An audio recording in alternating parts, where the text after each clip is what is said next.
See, you are part of an equation, and you are needed. Part of why we should begin to look at how we give up our lives, that we got to begin to see, what is it that I'm supposed to do? What is my life work? And then give ourselves to that.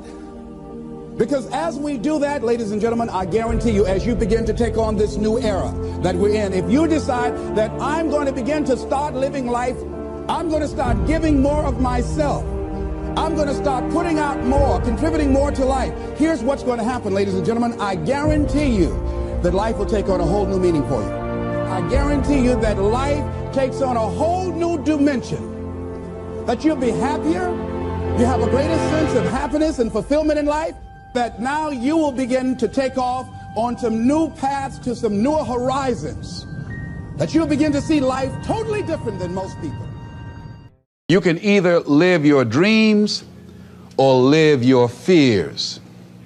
And I think the majority of people actually are not living their dreams, but are living their fears. So I want to ask you a question. What are your fears? What are you afraid of? What are you scared of? Because we all have fears, don't we? We all have something that's blocking us, that's holding us back. And as we begin to look at life, what we realize is that the reason that most people are not living out their true potential, are not doing all of the things that they would really like to do, is because of fear. Some people call fear false evidence or expectations appearing real. I'm reminded of the story of a guy that was living in an area where he had some new neighbors, and these neighbors had a bulldog. And when he came home every day, this bulldog used to chase him about a half a block from his house. Every day, he would have to streak home. I mean, he would just run. This bulldog would be right on his heels. And so he just got tired of that, because he would go home and about a half a block away from home, he would look around for this bulldog and he wouldn't see him. And he would go walking casually along, and this bulldog come out of nowhere, woo, woo, woo, and start chasing him, and he'd run home. So this one day, he just got tired. And so when the bulldog was running after him, he started running. He saw a rock, and he stopped to pick it up to throw at the bulldog. And when the bulldog got up on him, he started barking. He realized the bulldog didn't have any teeth in his mouth. Then he started chasing the bulldog. If you don't get on away from it, because the most the bulldog could have done is gummy, you know. And so, you know what? Most people go through life running scared.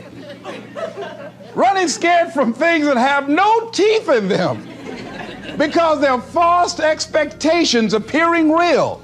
That, see, we're brilliant enough to scare ourselves to death. You realize that? There are some people actually who get a kick out of scaring themselves to death. I remember the last frightening movie I saw. It was The Exorcist. I will never forget. I was so frightened when I came home. I'll never forget. I drove in the driveway, and I had already called my former wife and said, listen, turn the lights on. I was coming in the driveway, and I was getting out of the car, and all of a sudden I couldn't get out. I started blowing my horn. I said, Madeline, they got me, they got me. She came to the kitchen with and said, take your seatbelt loose, fool. I said, oh, okay. I was frightened out of my wits. But there are a lot of people who they get off on that. They love it. I'm a person, my brother is a paratrooper. My twin brother, he's in the military, career man. I would love to jump out of an airplane to parachute. I'm scared, though. I mean, I really admire my brother for that. I would really love to be macho man like that. What are the things that you fear that's been keeping you from living your dream?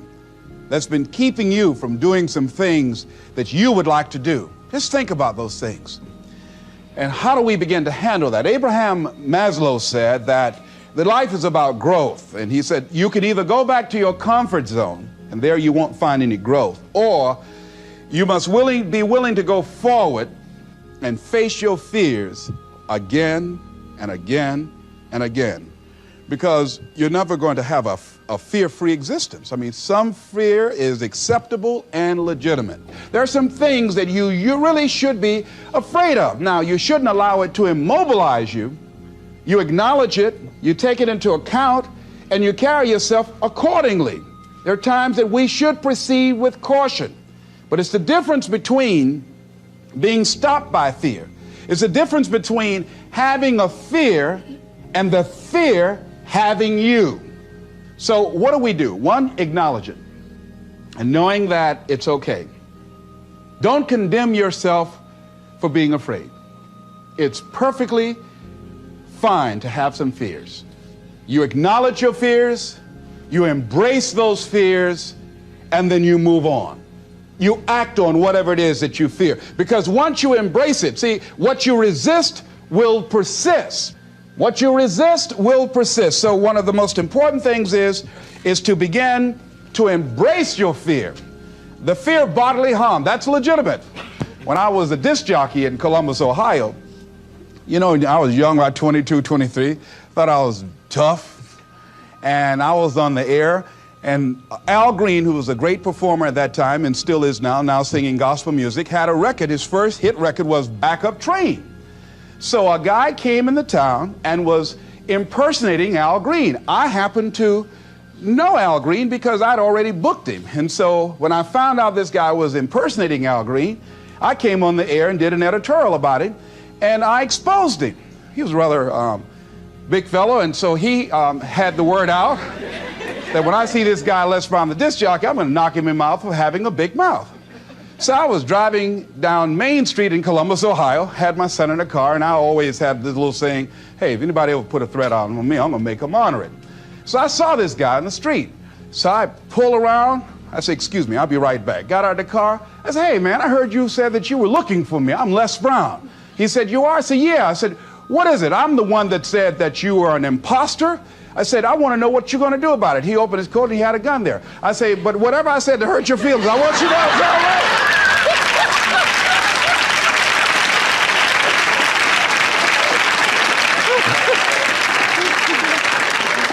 Acknowledge your fears, carry yourself accordingly, and do what makes sense for you.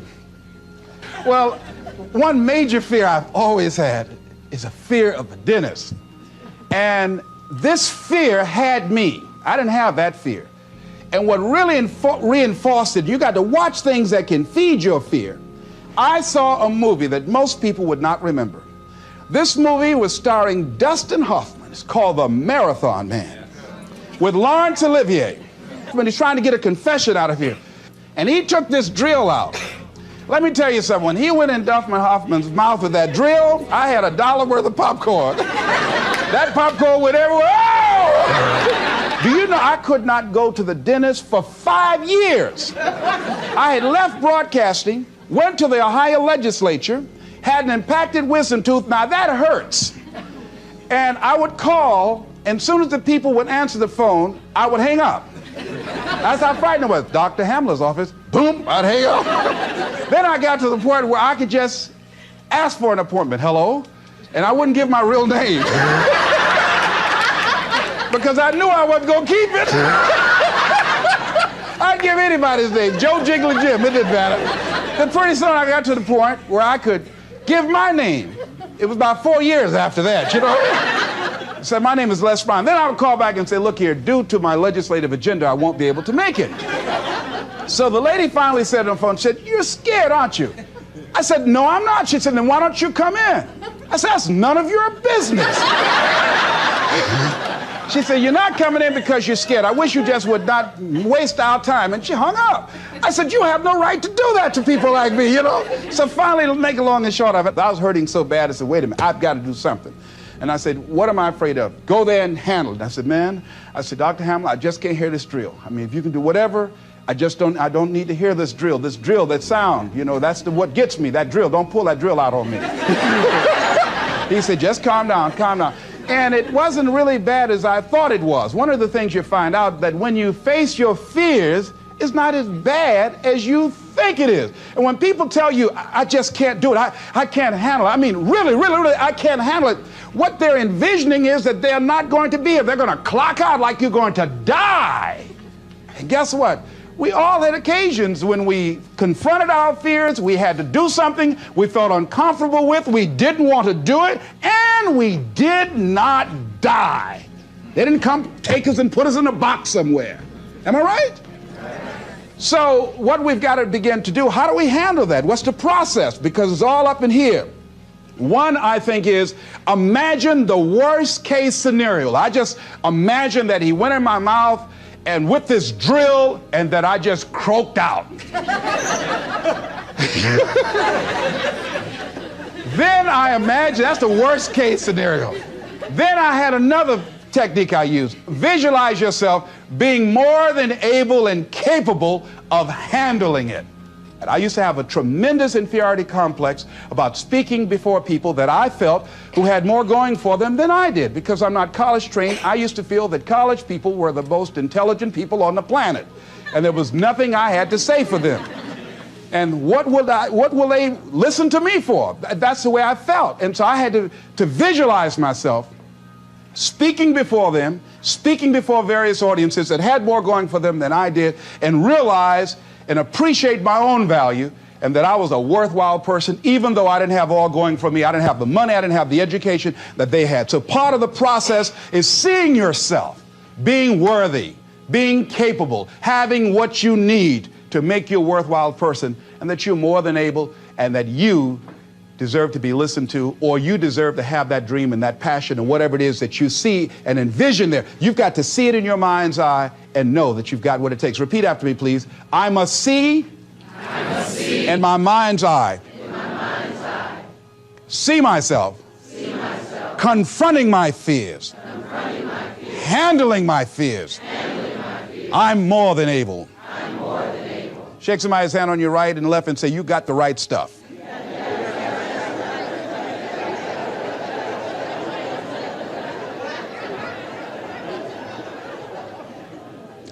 So deciding as you look at your life, as you look into the future and say, what fears am I holding on to?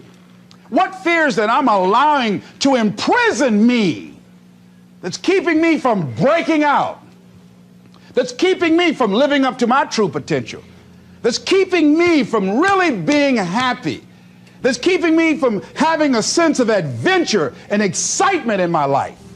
What's keeping me from controlling my destiny? What fears that I'm giving that permission to? Notice what I said, that we must give our permission to fear to immobilize us. Because whatever discomfort you experience, whatever challenges or difficulty that it is, you got to handle it. Got to go up in there and wrestle with it. Will it be easy? No. Will it be challenging? Yes. A friend of mine who's going into recovery. He's been addicted to crack cocaine for years and alcohol. And he was talking about how challenging it was and why he was dreading going into cold turkey. I said, what do you want me to tell you? That it's going to be a picnic? No, it's not. It's going to kick your butt? Yes, it is. Are you going to want to die? Yes, that's a part of it. But that's just what you must go through in order to get where you want to go. And guess what? You are strong enough to do it.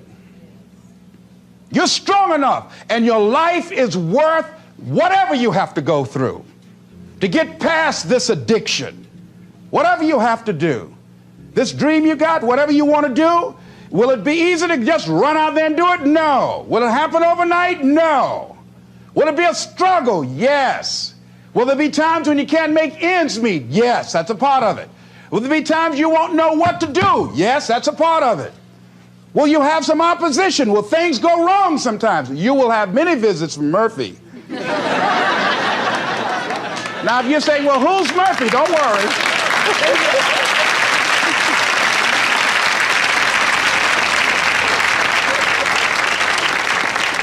Somebody must have told us someplace along the line, I don't know where, but somebody must have told people, oh, life is going to be real easy.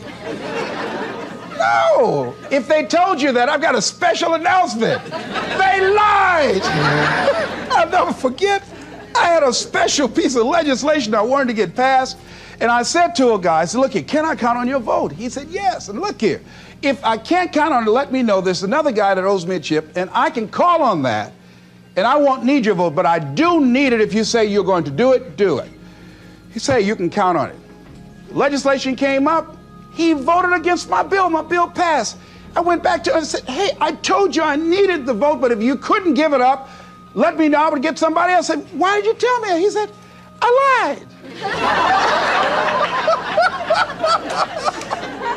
I was in shock. How many of you that life just wore you out? That you didn't expect that? You thought you'd go to school, get good grades, get a job, and you came out here and you'll be able to get a job and live happily ever after, and you say, they lied. Yes, they did. They never told me, you know that song said, Mama told me there'll be days like this. They didn't even tell us that. Isn't that something about life is challenging? I mean, it's some stuff you get out here, you didn't read it in a book nowhere. Didn't nobody warn you that it was going to come down on you like this. That's called life. There are all kinds of challenges like that. So what's the next piece is that you accept yourself, then you accept the fear as a fact and not a force. See, when you accept yourself and you accept fear as a fact, that means that it's something that happens. It's something that you're going to experience, but it is not a force to hold you back. It doesn't have any special power other than that you give it. So you accept the fact that you are afraid, and then you move on anyhow. You move on past it, and you do whatever you've got to do. I was at a big motivational rally for a gentleman by the name of Dexter Yeager down in the Carolinas. I was standing backstage, and I had to go out. I was the last speaker on the program. It's the first time I'd been in a stadium of this size, over 10,000 people. You couldn't see the people because the lights are just blaring in your eyes, called Free Enterprise Day. I was afraid. My heart was beating fast. I was just pacing back and forth. And Dexter said, are you all right? I said, yeah. Yeah, I'm all right. So I said, wait a minute, just calm down. Calm yourself. Hold a minute, hold it. It's all right, Les. It's all right. All right. Just be as scared as you can be. See, that's why I say embrace that fear. Just try and see how scared you can really get. And start breathing deep. So the guy came back and said, are you about to die or something? I said, no, I'm fine. But after I started embracing it and trying to make myself as afraid as I can get and imagine what's the worst thing that I could go out there and do, my mind go blank and I fade on stage, that's the longer they gave me my check.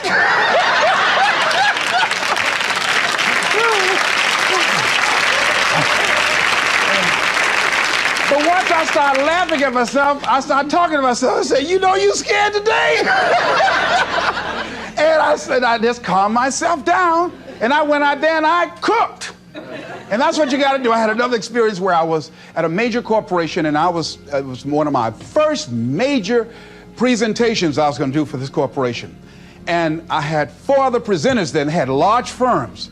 And one of the things that you've got to do is you've got to watch your inner conversation and discipline your thinking and your imagination, because if you don't, your mind will take you on a wild trip. So my mind said, hey, Les. I said, what? These guys are going to wipe you out. You can't compete with them. Because I heard these guys sitting over across from me, and they were talking about all that they had going for them. And so I started doubting myself, and I became afraid, and I was thinking, well, maybe I shouldn't go in there. And so I knew then, and this is what I suggest to you, sometimes you got to talk to yourself. Talking to yourself, you know, could be a good exercise. It might be the only intelligent conversation you ever get. So I got up and I went to the bathroom. I started talking to myself and said, Les Brown, let me tell you something. What do you care about these guys and their firms and all their money? You got 6 children you've got to feed. You got a mama you've got to take care of home. You ain't got nothing to lose.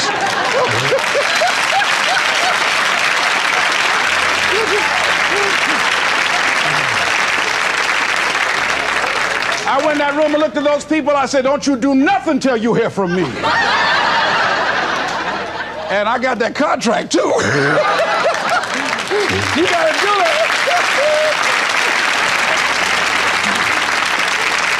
So when you have your lower self talking to you, telling you what you can't do, part of what you've got to do is be your own motivator. And you can't talk casually to yourself. You can't stand around and say, now, you must calm down now. No, that subconscious mind won't hear that.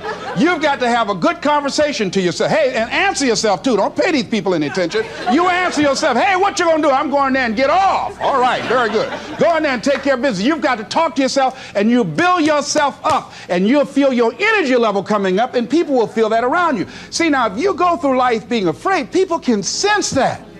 They can pick up that fear. So that's why you've got to stand up inside yourself. I'm reminded of the little boy that was on a bus, and some bigger fellows were picking at him, you know? And so he wanted to move from by them. They were thumping him on the head. And so he stood up just to get from by them, and they would push him back down. And he would stand up again. They push him back down. And he stood up again. They pushed him down, held him down. He said, you might hold me down, but I'm standing up inside myself. And that's what you got to do in life. See, when you are not filling your life with the things that you are capable of doing, see, we all have some stuff that we've been given. And I don't think that it's optional for us to sit on what we have. See, if you're sitting on what you have, what you've been given, and I think everybody's been given something to bring to the planet, that only you can do that, only you can perform that, only you can initiate that activity. And if you don't do that, if you're not filling in your life with your life work or your mission, then there are gaps in your life. And what we do when we're not living out our true identity, we begin to fill the gaps. We fill the holes with garbage, alcohol, drugs, worry, self-destructive behavior. So when you begin to look at your life, and you know that you're not doing what you can do because you have allowed yourself to be held captive by your fears. Now, when you don't have a true appreciation and acceptance for who you are, and you allow yourself to be immobilized by fear, what happens in the process is that you begin to abuse yourself. You begin to sabotage your life. You begin to sabotage your dreams. You begin to unconsciously work against yourself. You become your own worst enemy. So what do you do about that? Well, you begin to realize that your dream and your gifts have so much meaning and so much value for you till your hunger for them will begin to push you past the fear. Your hunger to have them will give you a special drive.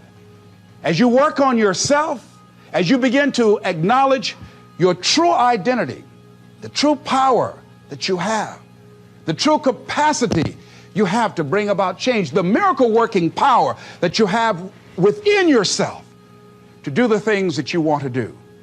When you take them on, I'm reminded of a man who, this gentleman was doing a special study of a special tribe in Africa, headhunters. And he had difficulty in developing a relationship with these tribesmen because of the fact that he had fear. He had fear they were going to take his head. I tell you, all fears aren't bad.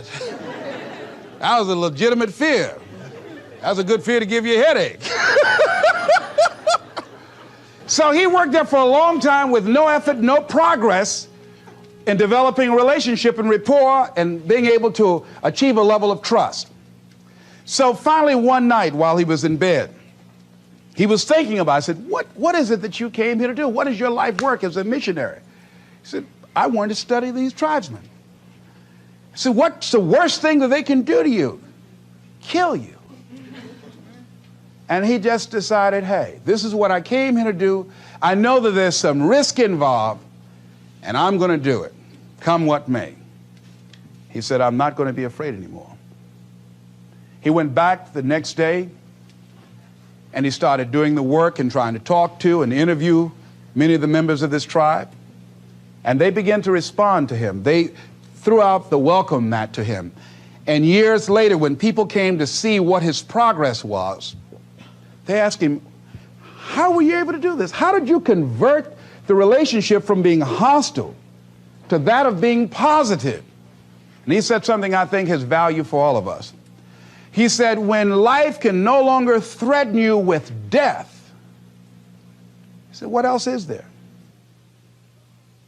What else is there? And the majority of the fears that we have are not life or death fears. They're not those kind of fears. But through our imagination, we blow them out of proportion and we give them more power than they actually have or deserve, and we permit them to govern our lives. We permit them to determine how far we can stretch out on our dreams and discovering our stuff. And as we begin to look at ourselves and begin to, wait a minute, just getting to the point as you assess yourself and begin to prove yourself and just say, wait, hold a minute. I've been sweating this out. What's the worst thing that can happen to me on this? Will it kill me? Will I die? Why am I going through all of these changes over this? How much power does this really have? And am I the one that's feeding the power into it? See, a lot of times we allow ourselves to be fed and to be programmed into being afraid. I mean, you watch the news and read the newspaper, you'll be scared to come out the house. Am I right? You'd be afraid. So what kinds of things, what kinds of thoughts are you feeding your consciousness? What kind of things are you putting in your mind that will enable you to either move forward or to justify why you're staying where you are? Another piece that I look at, that when I finally decided that I was going to go to the dentist, the pain was so great. I couldn't hold out any longer. All of a sudden, the fear didn't matter. I can't but take me. Now, some people need fear, you know. I have a friend that we told him, hey, man, you know, you need to lose some weight. You're getting overweight and out of shape, and at our age, we need to have a regular program. And Bud said, man, I've been fat since I was a little boy. I'm big bone. I've never seen a fat skeleton, though. You know? Well, Bud became ill. How many of you ever seen a fat skeleton? Raise your hand. I know, all right. Bud became ill, passed out, and I was there, and the doctor was talking to him. And Bud, I think, was going to go right back to same old eating habits and doing everything. You know, they said, look here, you are a diabetic. He said, now, here's some of the side effects. You know, you could go blind, you can become an amputee. None of that touched him. He said, you can become impotent. He said, what did you say? Bud has lost weight. He exercises every day. He's into body sculpturing. 48 years young. He looks great. I can't believe it. But just that one statement made all the difference in the world. Bud is a new man today. So what is it that has to happen to you? Some people don't take corrective measures to improve their health until they get a pronouncement that they're about to die. Then they start, okay, all right, I'm ready to do whatever you want me to do. But they won't do that. They can see people dropping off like flies around them. Well, that's them. You got to go from something. We go through life really blocking ourselves constantly. And fear is one of the greatest instruments that we could use to stifle our true potential. When you begin to look at your life, you can decide to use fear as a blocker, or you can decide to use it as building blocks. That you decide, hey, look here, I'm going to move in this direction. I'm not going to allow anything to stop me from doing what I want to do. Shake somebody's hand on your right and left and say, I'm unstoppable.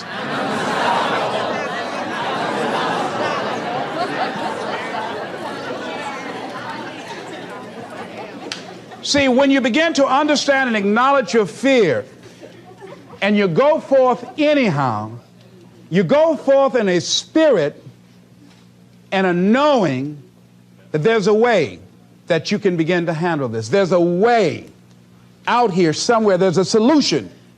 What it is that you're seeking, that you have the capacity to whatever comes up, to handle it, to face it.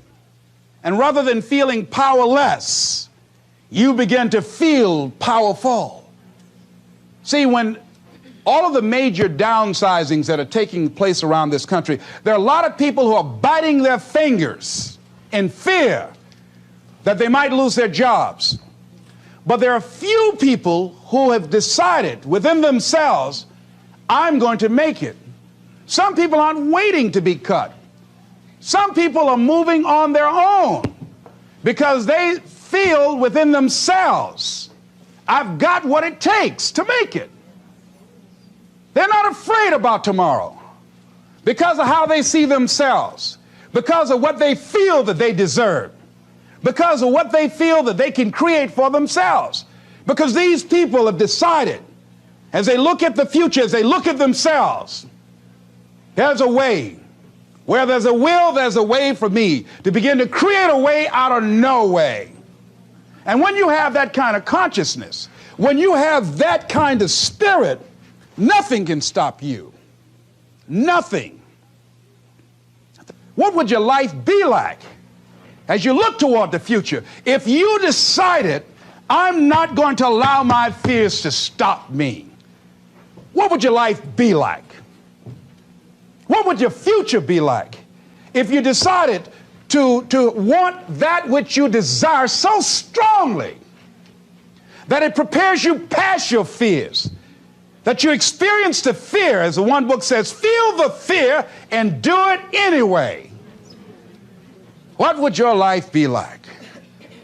And I'm saying to you that all of us who have been entombed by fear have the capacity to resurrect ourselves and to resurrect our dreams. All of us have the capacity to do that.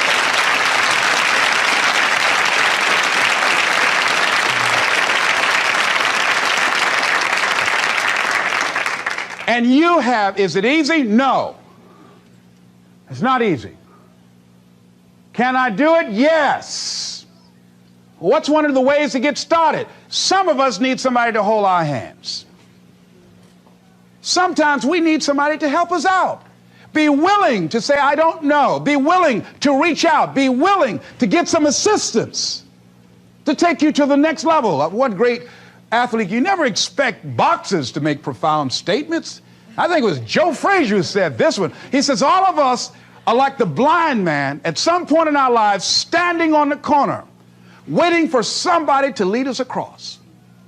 See, all of us at some point in our lives need some help, need someone to reach out to us, to throw out the lifeline, to help us go across some treacherous waters that we couldn't navigate by ourselves. None of us do it by ourselves. All of us at some point of our lives. We need that kind of help.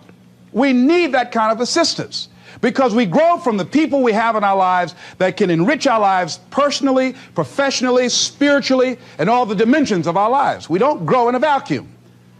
So as you look at yourself, what are the fears you have that maybe you need some help in strengthening yourself in that area? As you assess your strengths and your weaknesses, as you begin to approve yourself and your passions and your dreams and your goals and the things that you want, if you decide to experience all of your true potential, as you decide to manifest all of your greatness, as you decide, wait a minute, what else is available to me out here if I decided to experience the fear of rejection, the fear of no, the fear of failure, the fear of standing by myself? What else is available?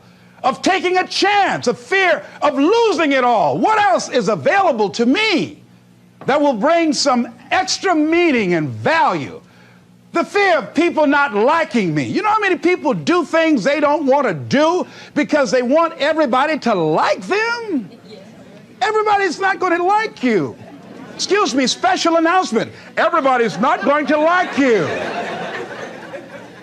No, it's just not that kind of world. But you know, there are a lot of people who won't take positions on issues, who won't take a stand for things they believe in, who won't speak up for themselves because they don't want to make anybody mad. Oh, it was Bill Cosby. He said, I don't know what the secret of success is. He said, but here's what I know what the secret of failure is. He said, trying to please everybody. You can't please everybody. But there are people who have the fear of rocking the boat. So they just go alone in life. Just go alone. Well, how do you feel? Well, I don't really want to say. How many of you know people like that? Raise your hand. Most people aren't living life. They're not truly experiencing life. What do you really want to do? Well, I don't like this, but I guess I'll go ahead on and do it. No.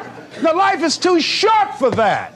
Too short and unpredictable, moseying through. Not trying to disturb anything, not trying to shake anything up, not trying to make any waves. You see, there are some people who come through the universe, and their level of contribution and the level of energy they manifest is so small, so inconspicuous, that when they go, you won't even know they left. I mean, there are people who die on jobs, and you say, hey, where's John? Oh, John's been dead 6 months. You're kidding. No. Is that right? Yeah. I didn't know. Why didn't somebody say, well, I guess we didn't miss him. But there's some people, because of their personality, because of their contribution, because of the investment of their time and their energy and the impact they have there, that when they go, everybody will miss them. See, when Mother Teresa checks out, everybody will know. When Rosa Parks, everybody will know. Nelson Mandela, everybody will know. Why? Because of their contribution. See, but there's some people, because their contribution is so small, no one will care. So I'm saying, before you are boxed and buried, decide that you're going to box and bury your fears. Decide that you're going to begin to live life on a new level, seeking out new horizons, that you're going to find more love and more joy and more ways to give more to life. Guy said something, I love this. He says, everything a man does for himself, guess what? He takes with him. But everything he does for others, he leaves behind. So when you begin to say, what is it that I want to leave? What contribution that I want to begin to make? What difference do I want to make in life? What is it that I want to do with the rest of the life that I have left? What chances I need to take? What risks do I need to begin to embrace? What fears do I need to step on? What areas of my life am I dead right now? What dream? You can either live your dreams or live your fears. You have got to get to a point where you say, I'm sick and tired of living like this. There's got to be more. That's when people go out and strike out on their dreams. That's when people get out of relationships where they're dying together rather than growing together. That's where they leave jobs. So where are you going? Away from here? I don't know.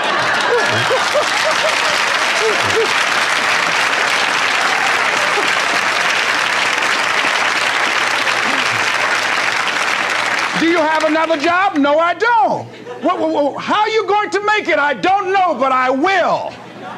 See, you will when you put yourself in that kind of situation. I'm reminded of two frogs that were hopping down the road, and they fell into a bottle of milk. And one was hopping up and down for a while, and he drowned. He just gave up. But this other frog just kept on kicking. He wouldn't give up. He just kept on kicking. And pretty soon he churned that milk into butter, and he walked on out.